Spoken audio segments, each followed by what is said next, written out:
David Hall here from the Idea Centre, eager to share with you a whole bunch of innovation around the innovation process itself, which we're calling vision-led innovation. I can't go much further without acknowledging a number of conversations I've had with my good friend and colleague Jim Dorton. And what you're getting here is an Idea Centre take, shamelessly, on those conversations. Now, for any organisation that's looking at innovation, it invariably starts with a call for ideas which feed into what we call the innovation funnel. If you Google innovation, this innovation funnel will come up loud and proud. And what we've got here is time running from left to right, and we encourage individuals across the organisation to come up with as many ideas as possible that can assist in driving the transformation, the innovation that we're looking for. There's some sort of committee or group that will meet and filter those various ideas and decide which ones will go through into the pilot stage, and at that point we'll start injecting some time, some money and resource. Now, some of those pilots will invariably fail, and there are subsequent filtering processes that kind of weed out those that aren't going to cut it, aren't going to make it. And we hope that at the end of the day we get some sort of emergent innovation out. We put a whole bunch of ideas in and keep our fingers crossed and hope that some form of innovation or transformation comes out of the back end. The problem with this technique or this approach is that it's fundamentally flawed because it's less of a funnel and more of a sieve. We put time and money and resource in and we end up with wasted time, money and resources tipping out through the funneling process, and we have no guarantees of what's going to come out of the other end. It's the classic approach and everyone draws it this way and runs it this way, but it's fundamentally flawed.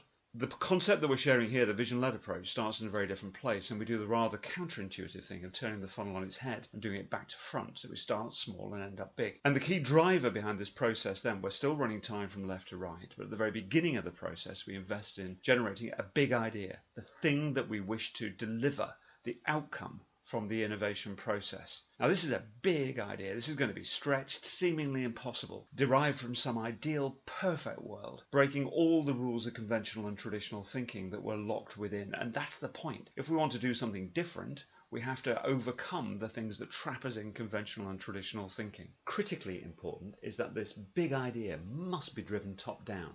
This is a strategic issue that must have significance and weight about it. It cannot be delivered bottom up. This is a senior management responsibility to determine where the transformation needs to take place and what the big idea should look like.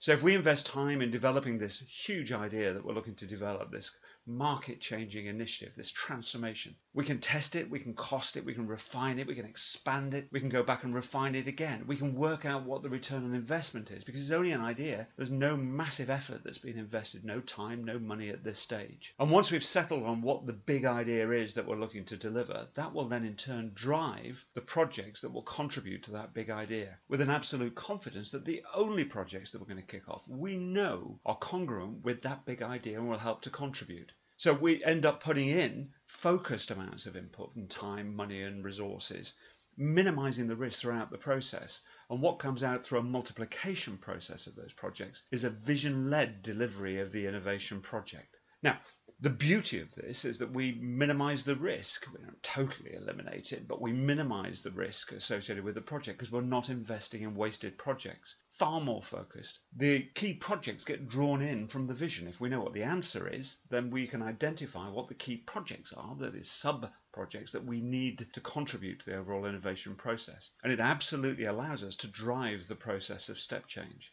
From an Idea Centre perspective, we've got techniques that will help generate the big idea, and we've got techniques that will assist us in the idea generation process and the sub-projects. So we can wrap around this process and help mentor and coach the organisation through the innovation process. Now, this tipping of the funnel on its head, radical, genuinely radical in its approach, we kind of know because we have examples over time where we know this approach works, and one of the classic ones is the space race.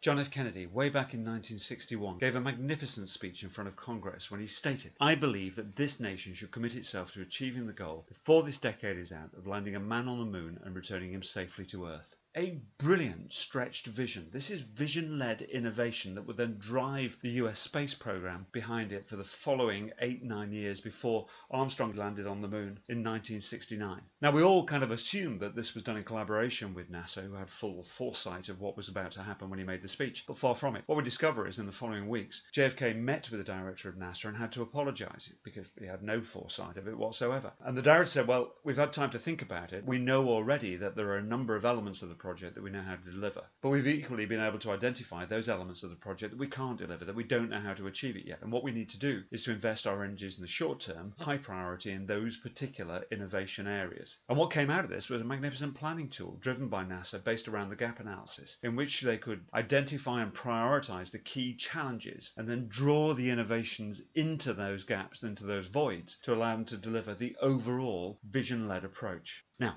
what we're doing at the Idea Centre is helping organisations understand this and then putting the skills and the techniques in place to allow them to deliver this kind of approach in-house. Now, if anyone's interested in any more information, please get in contact with myself. My email address is here. It will be a pleasure to speak.